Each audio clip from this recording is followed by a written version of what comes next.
목사님, 이렇게 평소에 궁금하던 것을 질문할 수 있는 기회를 주셔서 감사합니다. 저는 지난 6개월 동안 정말 힘들고 어려운 일이 많았습니다. 그래서 주일에 목사님께서 말씀하셨던 것처럼 이제는 지나간 6개월은 잊어버리고 하반기 7월 첫째 주일부터는 정말 하나님께서 주신 표대, 새로운 목표를 향해서 성숙한 신앙인이 되도록 기도하면서 나아가려고 합니다. 여기서 저의 질문입니다. 하나님의 뜻을 어떻게 알 수 있나요? 저도 기도할 때마다 주님 뜻대로 하옵소서라고 말하면서 사실은 제 욕심과 하나님의 뜻을 어떻게 분별해야 하는지를 모르겠어요. 이번 기회에 좀 알려주셨으면 좋겠습니다. 감사합니다. 네, 우선 이렇게 귀하고 중요한 질문을 해주신 분께 감사드립니다. 이 질문은 이분만이 아니라 신앙생활 하다 보면 우리도 참 궁금해하는 그런 중요한 질문입니다.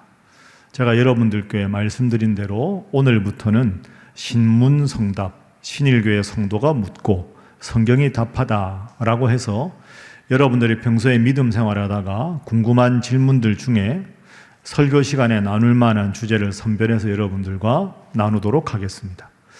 오늘은 그 첫 번째 시간으로 우리가 기도하다가 하나님의 뜻을 어떻게 분별할 수 있는가? 하나님의 뜻과 내 욕심을 어떻게 구별해야 하는가? 이 중요한 질문에 대한 성경의 해답을 한번 찾아보도록 하겠습니다. 하나님의 뜻을 알 수 있는 가장 중요한 첫 번째 비결입니다. 그건 우리가 다 알고 있는 내용이죠. 하나님의 뜻을 알 때까지 계속해서 기도하는 겁니다. 중요한 것은 계속 기도한다 하는 것이죠. 여기에 우리가 실수하고 실패하는 이유가 있습니다. 대부분 우리는 다 기도를 합니다. 근데 기도하다가 하나님 제 기도를 들어주세요. 하나님 뜻을 알려주세요 라고 기도하는데 하나님께서 기도의 응답을 주시기 전에 내 시간표대로 하나님이 응답해 주지 않으시면 기도를 중간에 그만두는 경우가 많습니다. 하나님이 내 기도 안 들어주시나 보다. 하나님이 나한테는 별로 관심이 없으신가 보다 하고 기도를 중지해버리는 거죠. 여러분도 숱한 경험을 해보지 않았습니까? 자녀들이 원한다고 그때마다 다 해주는 게 아니지요. 자녀가 원하면 그때 바로 들어주는 게 있고요. 자녀가 좀 더 성숙해질 때까지 기다려서 그 다음에 자녀에게 선물을 주는 경우가 있습니다. 기도도 마찬가지입니다. 우리가 하나님 앞에 간절히 기도한다고 하면 하나님이 그 기도를 기도하자마자 바로 들어주시는 경우도 있지만 때로는 지금 내가 이 기도를 들어주는 것보다 좀 더 시간이 지나서 기도를 들어주는 것이 더 좋겠다 하고 하나님께서 계획하신 시간표가 있습니다. 근데 우리는 나의 시간표를 딱 정해놓고 하나님의 시간표는 더 인내하고 기다리는 것인데 내 시간표 안에 응답이 안 오면 기도를 중지하고 마는 것이지요. 이것이 우리가 하나님께 기도하지만 응답이 없는 기도, 하나님의 뜻을 분명하게 깨닫지 못하는 이유가 바로 여기에 있는 겁니다. 기도 언제까지 해야 된다고요? 응답받을 때까지 끝까지 하는 것이 중요합니다. 이 점은 예수님께서도 이미 알려주셨습니다. 여러분 누가복음 18장에 보면 예수님께서 알려주신 비유가 있는데요. 이른바 불의한 재판관과 한 과부의 기도에 대한 그런 내용입니다. 요약하면 이렇습니다. 하나님을 두려워하지 않고 사람을 무시하는 한 재판장이 있었습니다. 그런데 이 재판장 주변에 억울한 사정을 가졌던 한 과부가 있었습니다. 자꾸 이 재판관을 찾아가서 제 억울한 사정을 좀 들어달라고 아무리 이야기해도 이 재판관이 꿈쩍하지 않습니다. 귀찮아하면서 이 억울한 송사를 처리하려고 하지 않습니다. 그러다가 문득 이 불의한 재판관이 생각하는 겁니다. 저 과부가 자꾸 나를 번거롭고 귀찮게 하는데 내가 한번 들어주지 않으면 계속 나를 귀찮게 할 테니까 그래, 한번 들어주자. 그래서 그 과부의 억울한 사정을 이 불의한 재판관이 들어줍니다. 이 비유를 예수님이 말씀하시고 맨 마지막에 18장 7절에서 이 비유를 말씀하신 이유를 이렇게 말씀하시죠. 자, 7절 말씀 우리 함께 읽어봅니다. 시작. 하물며 하나님께서 그 밤낮 부르짖는 택하신 자들의 원한을 풀어주지 아니하시겠느냐? 저희에게 오래 참으시겠느냐? 아멘. 저 7절 말씀의 뜻이 이런 겁니다. 불의한 재판관이 귀찮아서라도 억울한 사정을 들어주는데 하물며 우리를 사랑하시는 하나님이 우리가 하나님의 자녀로 기도하는데 그 기도를 들어주시고 원한을 풀어주지 않으시겠느냐? 그러니 하나님 앞에 간절히 기도하면 하나님은 반드시 응답해 주신다. 이렇게 말씀하셨습니다. 제가 전에 사역하던 교회에 아는 집사님이 한 분 계신데요. 이 여집사님이 참 기도를 열심히 하는 분입니다. 그 외동아들이 있어서 외동아들 어릴 때 이렇게 손잡고 엄마랑 아들이랑 항상 예배당에 와서 엄마는 여러분처럼 작년 예배 드리려고 들어오고 아이는 교회 학교 가고 어릴 적부터 믿음 생활을 그렇게 잘 했다고 들었습니다. 그런데 이 아이가 믿음 생활을 잘 하다가 고등학교쯤 가서는 이제 신앙생활을 제대로 안 하는 겁니다. 공부하느라 바쁘다고 학원 간다고 자꾸 주일 예배 빼먹고 친구들하고 노느라도 빼먹고 그러니까 엄마가 얘야 너 그러면 안 된다. 근데 이것도 한두 번이지 애가 이제 신앙적인 방황과 사춘기가 함께 오니까 엄마 잔소리 하지 마세요. 내일은 내가 알아서 해요. 하고는 예배당에 안 가는 겁니다. 고등학교는 내내 안 갑니다. 그리고 계속 그렇게 가는 거죠. 엄마가 그 모습을 보고 너무 마음이 아파가지고 이 아들을 어떡하나 이 아들을 어떡하나 하다가 어느 날 말씀을 듣다가 이 누가복음 18장의 비유를 들었습니다.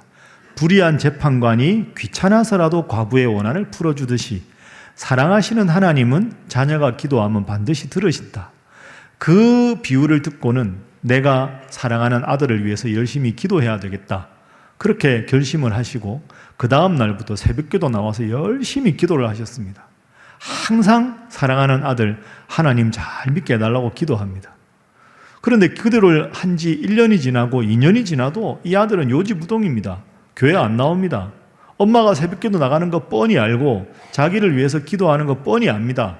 엄마한테 대드는 거죠. 엄마, 기도해도 소용없어요. 나는 이제 앞으로 교회 다닐 마음이 없어요. 괜히 그렇게 하지 마세요. 퉁명스럽게 계속 엄마를 쏘아붙입니다. 엄마는 계속 아들을 위해서 기도하고 아들은 그런 엄마를 못마땅하게 바라봅니다. 대학을 갔습니다. 대학을 가도 교회 안 나갑니다.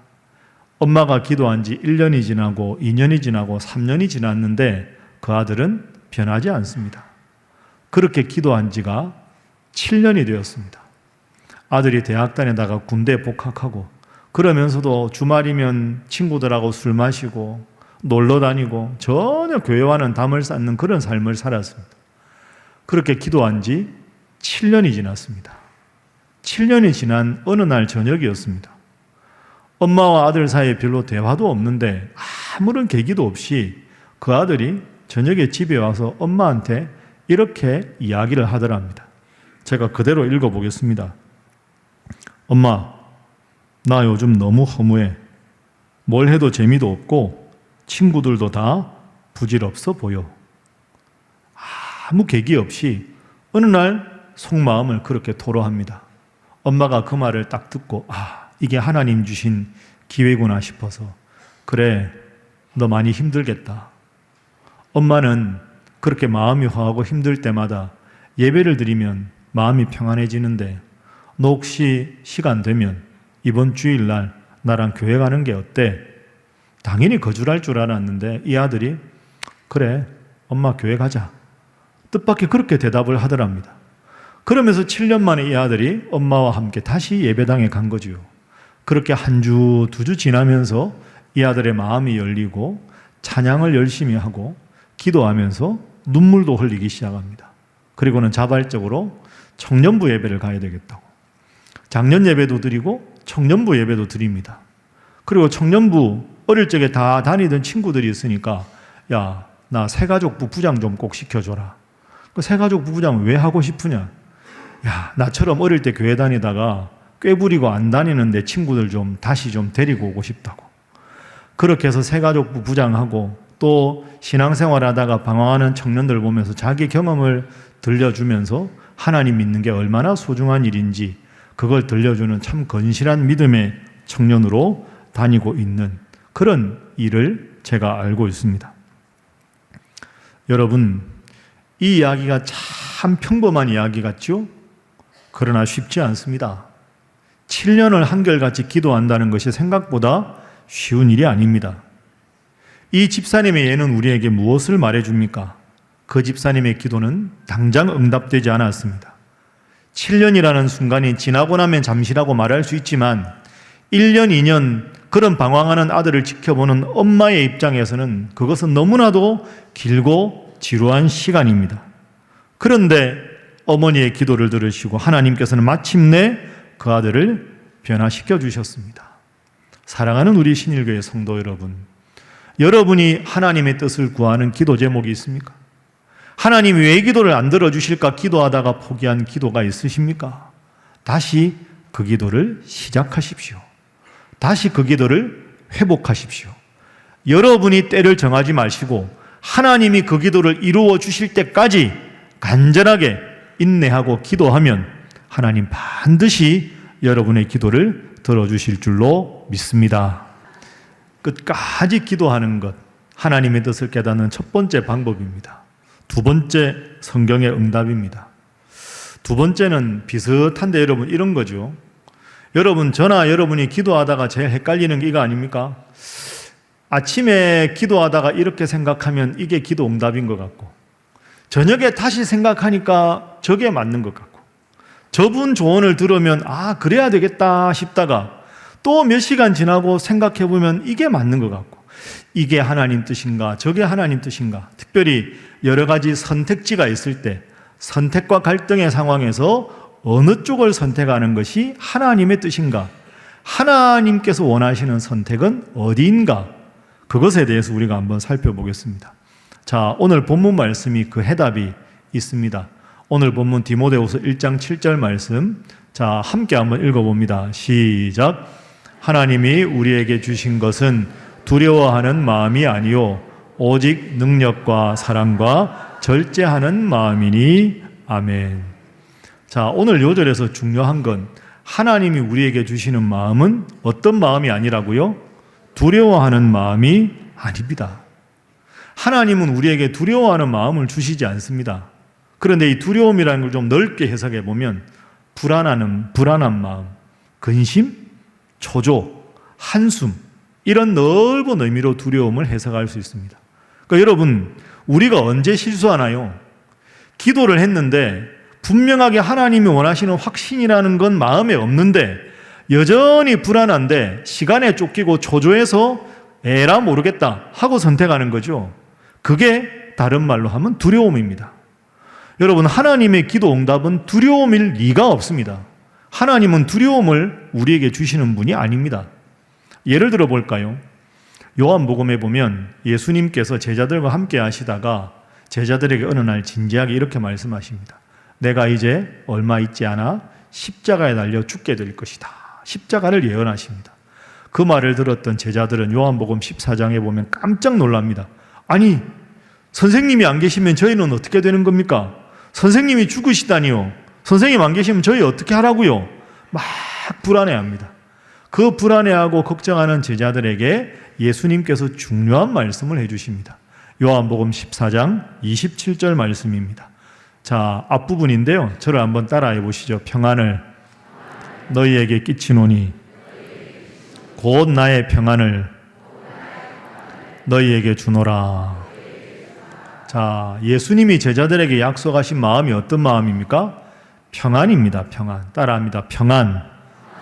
그러면 디모데후서 1장 7절 오늘 요절과 방금 읽은 요한복음 14장 27절을 연결해 보면 주님이 우리에게 주시는 마음은 두려움이 아니라 무엇입니까?